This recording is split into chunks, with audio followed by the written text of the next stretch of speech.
नमस्कार. आज आपण बोलूया गुडघेदुखीवर विना शस्त्रक्रिया उपचार याबद्दल.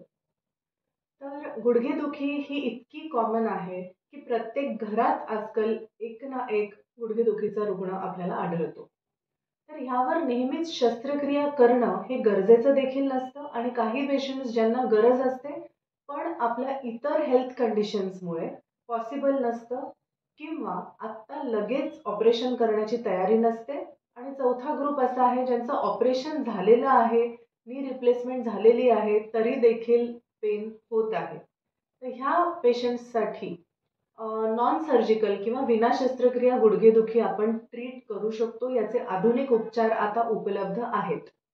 तर काय काय आहेत हे उपचार पद्धती? सर्वप्रथम cold radio frequency ablation of genicular nerves. तर याच्यामध्ये गुडघ्याला सप्लाय करणाऱ्या ज्या नसा असतात त्यांना आपण कोल्ड रेडिओ फ्रिक्वेन्सीची ट्रीटमेंट देतो, जेणेकरून वेदनांचे सिग्नल्स जे गुडघ्यामध्ये जनरेट होतात ते आपल्याला जाणवत नाहीत आणि ह्याच्याने मूव्हमेंट्स बऱ्यापैकी पेन फ्री होतात.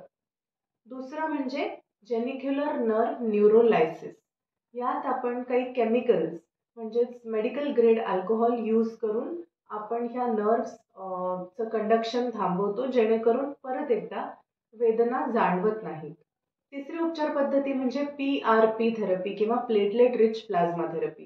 ही खूप कॉमनली स्पोर्ट्स इंजुरीज किंवा गुडघ्याच्या मधली गादी कधी कधी फाटली जाते, लिगामेंट्सला इंजुरी होते, ACL ला इंजुरी होते किंवा मेनिस्कल इंजुरीज होतात आणि इनिशियल ग्रेड आर्थरायटिसचा या सगळ्यांमध्ये याचा उपयोग होतो. यामुळे नॉट ओन्ली पेन रिलीफ पण याचबरोबर रिजनरेटिव्ह थेरपी म्हणतात याला, म्हणजेच ही गादी पुनर्निर्माण करण्यासाठी किंवा लिगामेंट जी टेअर झालेली आहे ही पूर्णपणे हील होण्यासाठी देखील याची मदत होते.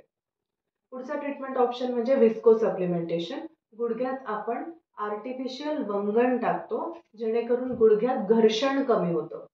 या सगळ्या ट्रीटमेंट्स ज्या असतात ह्या खूप ॲडव्हान्स्ड ट्रीटमेंट्स आहेत. या ऑपरेशन थिएटरमध्ये किंवा सोनोग्राफी रूममध्ये डिटेलमध्ये आपण सोनोग्राफी किंवा एक्सरेमध्ये गुडघा व्हिज्युअलाइज करतो आणि ॲक्युरेटली या ट्रीटमेंट बरोबर ज्या ठिकाणी प्रॉब्लेम आहे गुडघ्यात तिथेच आपण या करतो. या डे केअर प्रोसिजर्स असतात, याच्यासाठी ॲडमिशनची गरज नाही आहे. या बऱ्यापैकी इन्शुरन्समध्ये कव्हर होतात, पण ह्याच्यासाठी तुम्हाला तुमच्या इन्शुरन्स प्रोव्हायडरशी बोलावं लागतं आणि ह्याच्यानंतर कोणत्याही प्रकारची बेड रेस्ट नाही, कोणतेही स्टिचेस नसतात आणि अगदी दुसऱ्या दिवसापासून तुम्ही तुमचं रुटीन परत चालू करू शकता. याबद्दल आणखीन माहिती हवी असल्यास आम्हाला तुमचा डिटेल्ड नंबर पाठवा किंवा तुमचे एक्सरे रिपोर्ट्स आमच्या व्हॉट्सॲप नंबरला पाठवा जो स्क्रीनवर फ्लॅश होतो. धन्यवाद.